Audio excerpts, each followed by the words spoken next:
যখনই আমার বৌদি আমার সামনে আসত তখনই হুরোনা ছাড়াই আসত, তাকে দেখে আমার চোখ লজ্জায় নিচে নেমে যেত। কিন্তু বুদের লজ্জা করত না, সে প্রায় রাতে আমাকে তার ঘরে ডেকে নিত। যখন আমার দাদা বাড়ি থাকত না আমি সোফায় শুয়ে কাটাতাম। কিন্তু আমি আমার বৌদির দিকে তাকাতাম না। কিন্তু একদিন হঠাৎ করে আমার দাদা আমাকে মারধর শুরু করে, সে বলল, তোমার বৌদি তোমাকে ছেলে ভেবেছিল, কিন্তু তুমি কি করলে? আমি তো যেন মনে হচ্ছিল জ্ঞান হারিয়ে ফেলব। দাদা বলতে লাগল, আমার বউ গর্ভবতী।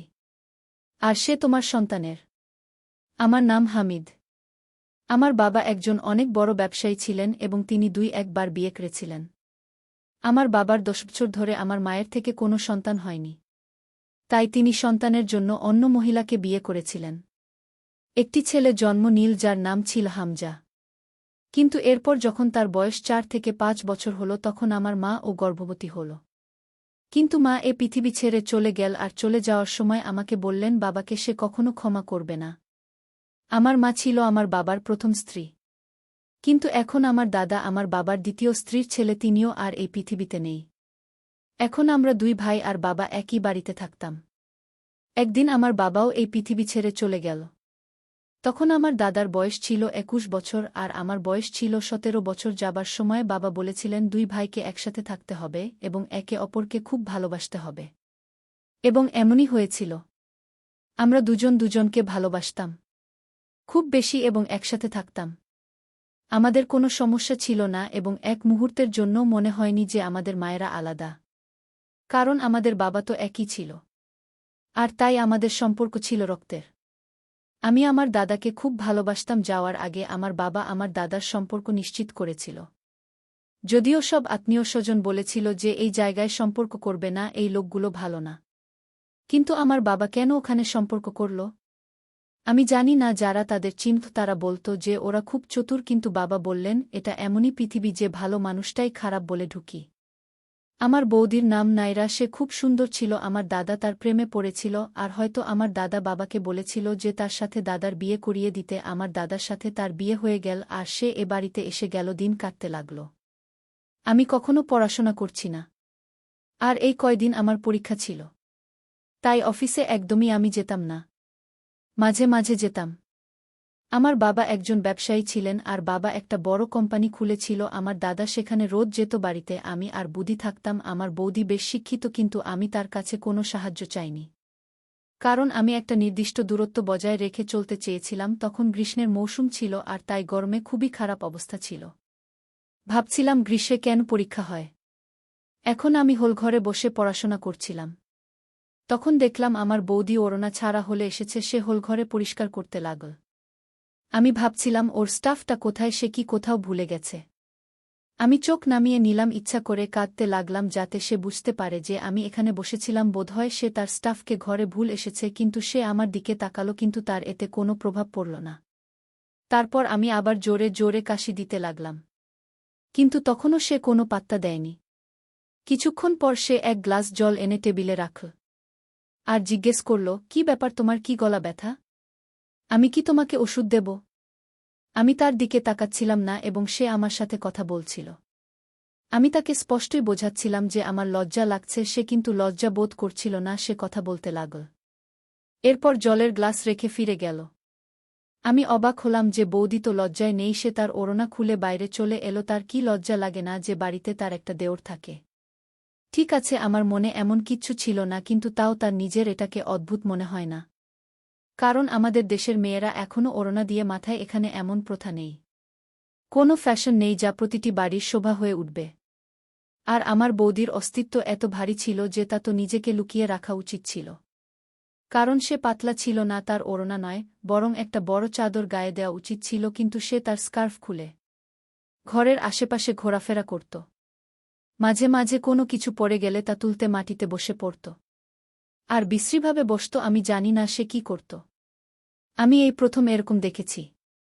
আমি জানতাম না যে মহিলারা এটা করে। আমার বাবার সাথে যখন আমার মায়ের ঝগড়া হতো তখন আমরা আমার দাদুর বাড়িতে থাকতাম। বাবা পরে রাজ করে আমাদেরকে নিয়ে যেত।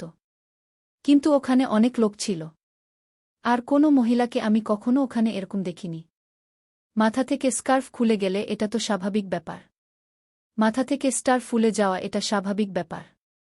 কোনো ব্যক্তি কাজে ব্যস্ত থাকলে এটা হতেই পারে, কিন্তু এখানে বৌদি নিজেই তার ওড়না কোথায় রেখেছিল জানি না। তখন ভাবলাম এটা আজকালকার ফ্যাশন নয় তো, কারণ আজকাল স্যুটের সাথে ওড়না বানানো হয় না। কিন্তু দাদা যখন বৌদি একই স্যুট দিয়ে ওড়না পরেছিল। কিন্তু আমার সামনে অন্য খুলে ফেলে কেন, এটা ছিল আমার বোঝার বাইরে। একদিন দাদা বলল, আমাকে বাইরে যেতে হবে, খুব জরুরি কাজ আছে, রাতে ওখানেই থাকব। তোমার বৌদির আর বাড়ির খেয়াল রেখো।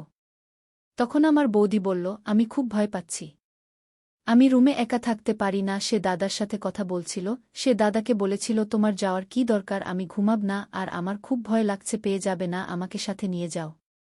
দাদা তখন বলল, আমি তোমাকে কিভাবে সাথে নিয়ে যাব? আমি কাজে যাচ্ছি। ঠিক আছে, তুমি তোমার রুমে হামেদকে ডেকে শুতে বলতে পারো, তাহলে তো আর ভয় লাগবে না। আমি সেটা শুনে বললাম, আমি কি করে মোদের ঘরে ঘুমাব? তো দাদা বলল, খুব মাও, এতে সমস্যা কি, তুমি তো ছোট ভাইয়ের মতো। বৌদি বলল, তবে ঠিক আছে, আর সে রাজি হয়ে গেল। দাদা ফোন রেখে দিল, আর রাত নামতেই বৌদি বলল, আমার ঘুম পাচ্ছে, রুমে চলো। আমি বললাম, বুদি তুমি যাও ঘুমাও, এখন আমাকে পড়াশোনা করতে হবে, হয়ে গেলে আমি নিজেই ঘুমাব। এই না, তুমি এখন আমার সাথে এসো, তোমাকে এখনই আমার সাথে যেতে হবে, না হলে আমি ঘুমাতে পারব না। আমি অবাক হলাম, বৌদির এমন আচরণ দেখি, সে তো আমার পেছনে পড়ে গেল। আমি বললাম, ঠিক আছে চলো যাই। সে আমাকে বিছানায় ঘুমানোর ইঙ্গিত দিলে আমি অবাক হয়ে গেলাম। আমি বললাম, না, আমি এখানে শুনতে পারছি না। সে বলল, কিন্তু আর কোথায় ঘুমাবে, এখানে ঘুমাও, খাটাত এত বড়, পাশে ঘুমিয়ে যাও। তার অনুরোধে আমি পাশে শুয়ে পড়লাম, কিন্তু সে ঘুমিয়ে পড়লে আমি উঠে সোফায় শুয়ে পড়লাম। সোফাটা ছোট ছিল। ঘুম ভালো হয়নি, বিছানাতে বসতে পেরেছি শুধু কারণ এটা আমার বাধ্যতা ছিল। আমি মনে মনে ভাবতে লাগলাম, আমার দাদা আমাকে অনেক বিশ্বাস করে, তাই আমাকে বলেছে, আর দাদা চলে যাওয়ার পর আমি তো ওদের খেয়াল রাখব, আর এই বাড়ির। কিন্তু আমি বাইরে শুনেই ভালো হতো। জানি না কেন অন্ধকারকে বৌদি এত ভয় পায়। কিছু মানুষ আছে যারা অন্ধকারকে খুব ভয় পায়, এতটা যে তারা সহ্যই করতে পারে না। হয়তো বৌদি ও একই সমস্যা ছিল। আমিও শুয়ে পড়লাম, কিন্তু আমি কিভাবে খাটে শুনলাম আমার বৌদির সাথে কেন? আমার বৌদির কাছে সব স্বাভাবিক মনে হল। দেওর আর বুদির সম্পর্ক বিষয়ে সে কি টের পায় না? এটা তো আগুন না জলের সম্পর্ক। সারাদিন বৌদি না ছাড়াই ঘুরে বেড়ায়, আর এভাবেই কাটতে লাগল। আমি ভাবতে লাগলাম, কি করব, বৌদিকে কোনো না কোনো ভাবে এই কথাটা বলতেই হবে, তাহলে কতদিন ধরে আমি ভাবে মাথা নিচু করে থাকব। একদিন সে রান্না করছিল, আমি চোখ নামিয়ে কথা বলতে গেলাম। আমি বললাম, বহুদিন একটা স্কার্ফ পরো, হঠাৎ বাড়ি এসে গেলে কেউ কিভাবে? বৌদি বলল, আমার খুব গরম লাগে, আমাকে ঘরের সব কাজ করতে হয়, এই 2 গজের, তারপরে ঘরের কাজ করা সহজ নয়। যদি তোমায় করতে হতো তাহলে বুঝতে কত কঠিন হয়ে যায়। এভাবে কাজ করা, আমি এভাবে কাজ করতে পারি না। তোমার দাদাকে বলো না কাজের মেয়ে রাখতে, তাহলে আমিও না পরে আরাম করে বসব। আমার যুক্তিটা ভালোই লাগল, কিন্তু দাদার সাথে কথা বললে সে বলল, কেন রাখতে হবে কাজের লোক 3 জনের জন্য? তুমিও কি তোমার বৌদির সাথে মিলে গেছ? দাদা এটা শুনে হাসল, কিন্তু আসলে এর পিছনে অন্য কারণ ছিল। তারপরেও দাদা প্রায় রাতে কাজের জন্য যেত, কিন্তু আমার তো আর এরকম কাজ ছিল না। সকালে অফিস তো 9টা থেকে বিকেল 5টা পর্যন্ত ছিল। এরপর তো বন্ধ হয়ে যেত। রাত থেকে কাজ করে দাদা বলতো, আমি অন্য শহর থেকে অর্ডার নিতে যাচ্ছি, কিন্তু এই কাজ করার জন্য আমাদের অলরেডি 2 জন লোক তো ছিলই, কারণ এটা ছিল একটা দৌড়াদৌড়ির কাজ। দাদার নিয়ে যাওয়ার কিবা দরকার ছিল, কিন্তু কি করব বুঝতে পারছিলাম না। দাদা গেলে বৌদি খুব জোরাজুরি করত। যখনই দাদা থাকত না বাড়িতে, বৌদিকে অদ্ভুত লাগত, আমি অস্থির হয়ে পড়তাম। সে আমাকে বারবার বলতো, আমার রুমে এসে ঘুমাও, কিন্তু আমি ঘুমোতাম না, আমি শুধু সোফায় ঘুমাতাম। সকালে আমাকে এই বিষয়ে প্রশ্ন অবশ্যই করত, তুমি সবাই ঘুমালে কেন? বিছানায় শুলে কি হতো? এটা একটা ছোট সোফা, এটাতে ঘুমালে পিঠে ব্যথা হবে। একদিন আমি আমার বৌদিকে ফোনে কথাবার্তা বলতে শুনে অবাক হয়ে গিয়েছিলাম। সে সম্ভবত তার এক বন্ধুর সাথে কথা বলছিল এবং আমার সম্পর্কের কথা বলছিল বলে বলছিল সে খুব সুদর্শন। সত্যি বলছি, আমার তো একদম সুন্দর নয়। বড় ভাই এরা কোথায় সুদর্শন হয়? তাদের অনেক দায়িত্ব। ছোট ভাইরা প্রায় সুদর্শন হয়, কারণ তারা নিজেদের খুব যত্ন নেয়। যদি জানতাম তাহলে ওকে বিয়ে করতাম না। এখন কি করতে পারি? এখন এই বিয়েতে বাঁচতে হবে, কিন্তু ওকে দেখে আমি অবশ্যই আমার চোখকে আরাম দেয়। সে খুব সুদর্শন। আমি কি তোমাকে তার সাথে বিয়ে করিয়ে দেব? তোমার তো খুব শখ, তুমি আমার এতটাও ভালো বন্ধু নও। আমি আমার বোনকে পর্যন্ত তার সাথে দিয়ে দেব না। আসলে আমি বলি তা জেন নিয়েই না হয়, না হলে এসব সহ্য করব কি করে? আমার বৌদি বলল, আর জোরে হেসে উঠল। সে আমার ব্যাপারে একই রকম বাজে কথা বলছিল। এটা তো একদম সত্যি কথা যে দাদার কথা না ভেবে সে এরকম চিন্তাভাবনা রাখত। সে কি দাদাকে ভালোবাসত না? কিন্তু আমি তো শুনেছিলাম যে এদের দুজনের আগে থেকেই ভালোবাসা ছিল, আর এরা বিয়ের আগে একজন অপর জনের সাথে কথাও বলত। বোধহয় এই জন্যই আমাদের সমস্ত আত্মীয় স্বজন বলত যে ওই বংশের সাথে কোনো সম্পর্কগুলো না, ওরা ঠিকঠাক নয়। আমি একবার বাবার ডায়েরি পেয়েছিলাম যাতে লেখা ছিল যে সে তার কর্মের জন্য লজ্জিত। সেখানে আরও লেখা ছিল যে আমার জীবনের সবথেকে বড় ভুল হল যে আমি আমার বুকে বেশি সময় দিতাম না, তার জন্য অপেক্ষা করতাম না, আর দ্বিতীয়বার বিয়ে করে তার সাথে অন্যায় করেছিলাম, যখন কি না সে বাজাও ছিল না। বোধহয় প্রকৃতি তরফ থেকে এই দেরি হচ্ছিল, কিন্তু তাও আমি অপেক্ষা করিনি আর দ্বিতীয়বার বিয়ে করে তার সাথে অন্যায় করেছিলাম। ও রেগে গিয়ে নিজের বাড়িতে চলে গিয়েছিল। ও আমার প্রথম স্ত্রী ছিল, আমার প্রথম ভালোবাসা ছিল। এটা ঠিক যে আমি এখন আমার দ্বিতীয় স্ত্রীকে কখনোই ছেড়ে দেব না, কিন্তু তার সাথে আমি থাকতে চাই।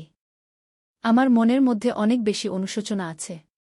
আর বাবা এটাও লিখেছিল যে এই অনুশোচনা আমি শেষ করতে চাই, আর তার জন্য আমি সব কিছু করতে রাজি। আর আমি এটা অবশ্যই করব। আমি আমার বউয়ের অভিযোগ অবশ্যই দূর করব। আমি আমার বাবার জন্য ভীষণ আফসোস করতাম। এর মধ্যে তার ভুল ছিল না। মানুষ প্রায় তাড়াহুড়ো করে ফেলে, আর এভাবেই কখনো কখনো বাড়ি থেকে বেরিয়ে যায়।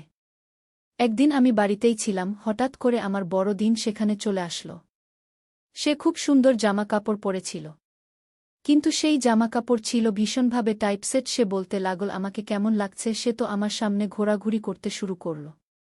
আমি বললাম যে বৌদি তোমার ভালো লাগছে, কিন্তু আমাকে কেন তুমি দেখাচ্ছ? তোমার নিজের বরকে দেখাও। তখন সে বলতে লাগল তোমার দাদা তো ন্যূনতম ব্যবস্থাটুকুও জানে না, তাকে তো যেটাই করে দেখিয়ে দেই সেটাতেই বলে ঠিকই লাগছে, সে তো মহিলাদের প্রশংসা করতেও পারে না। আমি বললাম বুদি এটা তো আমিও পারি না, এমনিতেও আমার জীবনে কোনো মহিলা তো ছিল না, তোমার বাবা ভীষণ সৌভাগ্যবতী হবে। আমি বললাম দাদার জীবনেও আগে কোনো প্রেম ছিল না, তুমিও ভীষণ সৌভাগ্যবতী। তখন সে বলল হায় আমি আর কোথায় সৌভাগ্যবতী, যাই হোক ছাড়ো। কখনো কখনো মন চাইতো বৌদিকে বলে দিস সোজাসুজি তুমি কি ধরনের আচরণ করে বেড়াচ্ছ, তোমাকে কি কেউ কিছুই শেখায়নি? তোমার ঘরে কি মানেই যে তোমাকে ভদ্রতা শেখাবে? কিন্তু তারপর ভাবতাম যে দাদা যদি রেগে যায়। একবার একটা রাতে আমি অনেকক্ষণ ধরে পড়াশোনা করছিলাম, দাদা ঘরে ছিল না। বৌদি বলল ঘরে চলে এসো, তাই আমি ঘরে গিয়ে শুয়ে পড়লাম। কিন্তু যেই বুতে গভীর ঘুমে আচ্ছন্ন হল, আমি উঠে বাইরে চলে এসেছিলাম, আবার পড়তে বসে পড়লাম। সাথে সাথে এটাও ভাবছিলাম যে জানি না কি হচ্ছে, কেন আমার বৌদি এরকম আচরণ করছে। আমি পড়াতেই মন দিয়েছিলাম। আর যখন সকাল হল তখন দেখলাম আমি সোফাতে শুয়ে শুয়ে ঘুমোচ্ছিলাম। তখনই হঠাৎ করে কেউ আমার কলার ধরল আর আমাকে মারতে শুরু করল। প্রথমে তো আমার মনে হলো আমি স্বপ্ন দেখছি, কিন্তু এটা সত্যি ছিল। আমার যখন চোখ খুলল তখন আমি অবাক হয়ে গেলাম যে আমাকে পাগলের মতো মেরে চলেছে। সে আমার দাদা ছিল। সে আমাকে বলতে লাগল এটা তুই কি করছিস অসভ্য, আমি তোকে বিশ্বাস করছিলাম না। আর তুমি এই ধরনের অভদ্রতা করে ফেললেই সে তাকে নিজের ছেলে ভাবত, আর তুই তার সাথে ভুল কাজ করলি।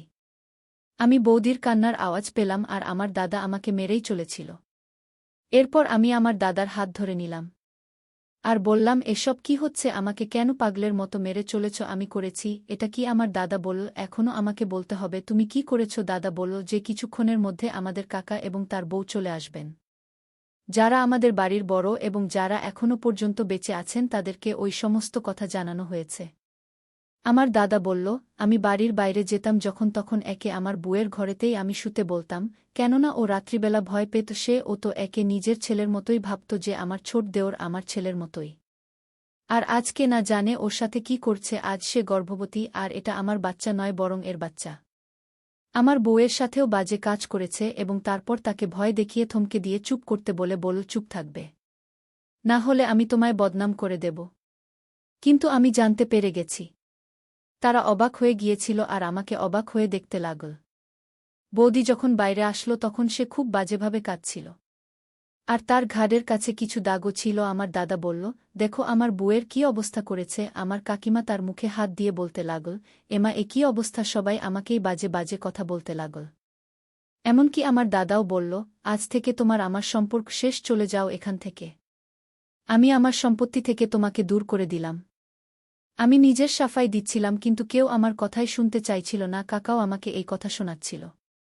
আর আমাকে ঘর থেকে বের করে দিল যাওয়ার আগে আমি আমার কিছু জামা কাপড় আর আমার বাবা ডায়েরি নিজের সাথে নিয়ে গেলাম। তারপর আমাকে ঘর থেকে বের করে দরজা বন্ধ করে দেওয়া হলো। আমার দাদা আমার সাথে এরকম কেন করল, এই সমস্ত কিছুই তো মিথ্যে ছিল। আমি এরকম কিছুই তো করিনি, বরং বলে নিজেই তো আমার উপর বাজে নজর রাখত, আমাকে নিজের জালে ফাঁসাতে চাইত, আমার সাথে অদ্ভুত অদ্ভুত আচরণ করত। আমি অবাক হয়ে গিয়েছিলাম যে আমার সাথে এরকম কেন হতো। আমি আমার বন্ধুর ঘরে চলে গেলাম, সে যথেষ্ট বড়লোক ছিল, তাকে আমার ঘরে রাখায় কোনো সমস্যা ছিল না, কিন্তু আমি ভীষণ কষ্ট পেতাম যে আমার সাথে এইসব কি হয়ে গেল। আমি দাদাকে ফোন করার চেষ্টা করলাম। আমার দাদা ফোন পর্যন্ত ধরছে ছিল না। আমার সমস্ত আত্মীয় স্বজন আমাকে এই কথা শোনাচ্ছিল। একদিন কোর্টের তরফ থেকে আমার কাছে নোটিশ আসলো, যেখানে লেখা ছিল যে আমি আমার নিজের ইচ্ছায় সম্পত্তি থেকেও অধিকার সরিয়ে নিতে চাইছি, কেননা আমি কিছু বাজে কাজ করেছি। আর এখন আমি কখনোই আমার সম্পত্তি দাবি করতে পারব না। আমি খুব রেগে গেলাম। আমি বললাম, মনে হয় সম্পত্তির জন্য এসব করেছে, তাই আমি এই কাগজে সই করে ফেরত পাঠালাম। কিন্তু আমার দাদার কি হয়েছে, কেন সেসব করল, এটা আমার বোধগম্যের বাইরে। একদিন বাবার ডায়েরি করলাম, ডায়েরির অর্ধেকে লিখেছিলেন, বাকি সব পাতা ফাঁকা, হয়তো লেখার সময় পাননি, কিন্তু হঠাৎ করে আমি যখন পাতা উল্টাতে থাকলাম তখন লেখা দেখতে পেলাম, ভিতরে মধ্যিখানে কিছু পাতা খালি ছিল, তারপর আগে গিয়ে আরও কিছু লেখা ছিল, হতে পারে সেটা বাবার শেষ লেখা ডায়েরিতে। সে লিখেছিল যে আমি আমার প্রথম বউ আর তার ছেলের সাথে ঠিক করিনি, তাই ক্ষতিপূরণ হিসেবে আমি আমার ছোট ছেলেকে, যে আমার প্রথম স্ত্রীর প্রথম সন্তান, তাকে পুরো সম্পত্তির মালিক করে দেব, কারণ এটা তার অধিকার। আর হয়তো এভাবেই আমার অপরাধ ক্ষমা হয়ে যাবে। এটা দেখে আমার পায়ের নিচ থেকে মাটি সরে গেল, আর আমি অবাক হয়ে গেলাম। আমার মন অশান্ত হয়ে গেল, আর এবার আমি বুঝতে পারলাম, বোধ হয় এই সমস্ত কিছু দাদা এজন্যই করেছিল যে নিজের বউয়ের সাথে মিলে সে প্রমাণ করে দিল যে সে আমার নিজের ভাই নয়। আর এবার আমি বুঝতে পারলাম, বোধহয় এই সমস্ত জন্যই দাদা এরকম করেছিল, নিজের বউয়ের সাথে মিলে সে প্রমাণ করে দিল যে সে আমার নিজের ভাই নয়।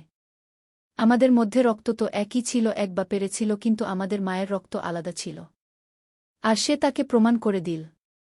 কেননা আমি সমস্ত সম্পত্তির মালিক ছিলাম, কিন্তু ওই কাগজটা যেটাতে আমি সই করেছিলাম, এরপর তো আমি কিছু করতেও পারতাম না। আমি উকিলের কাছে গেলাম। তখন উকিল বলল, আপনি কিছু করতে পারবেন না, কেননা আপনি নিজে সই করেছেন শিকাগো। যে আমি সেখান থেকে আসার সময় ভাবলাম যে সম্পদ তো আজকাল শেষ হয়ে যাবে, কিন্তু আমি আমার দাদাকে যতটা ভালোবেসেছিলাম, তাকে নিজের দাদা, নিজের পরিবার ভেবেছিলাম, নিজের সব কিছু ভেবেছিলাম, সে আমাকে কত বড় ধোঁকা দিল। কি করবে সে পয়সা নিয়ে? সে কি পারবে টাকা দিয়ে ভাই কিনতে? যে তাকে মন থেকে ভালোবাসবে, যে তার মনের কাছাকাছি ছিল, কোথাও থেকে কোনো বিচার পেলাম না। আমি আমার বন্ধুর বাড়ি থাকলাম, তারপর লেখাপড়া শেষ করলাম, তারপর খুব ভালো একটা চাকরি পেলাম, থাকার জন্য একটা বাড়ি আর একটা গাড়ি মুখ নিলাম, আর একই অফিসের এক মেয়েকে আমি বিয়ে করেছি, এবং এখন আমি আমার ঘরে সুখে আছি। ওই মানুষগুলো কোথায় আছে, কি করছে আমি জানি না, তাদের কাছ থেকে কখনো কোনো খবর পাইনি, কিন্তু ওরা আমাকে বদনাম করেছে। ওরা ভাল করেনি। আমি সেই ডায়েরির ছবি আমার দাদার কাছে পাঠিয়ে দিয়েছিলাম, যাতে সে জানতে পারে যে আমি পুরো ব্যাপারটা জানতে পেরেছি। এখন একমাত্র আল্লাহ ন্যায় বিচার করবেন, আর আল্লাহ ন্যায় বিচার হবে সর্বোত্তম বিচার।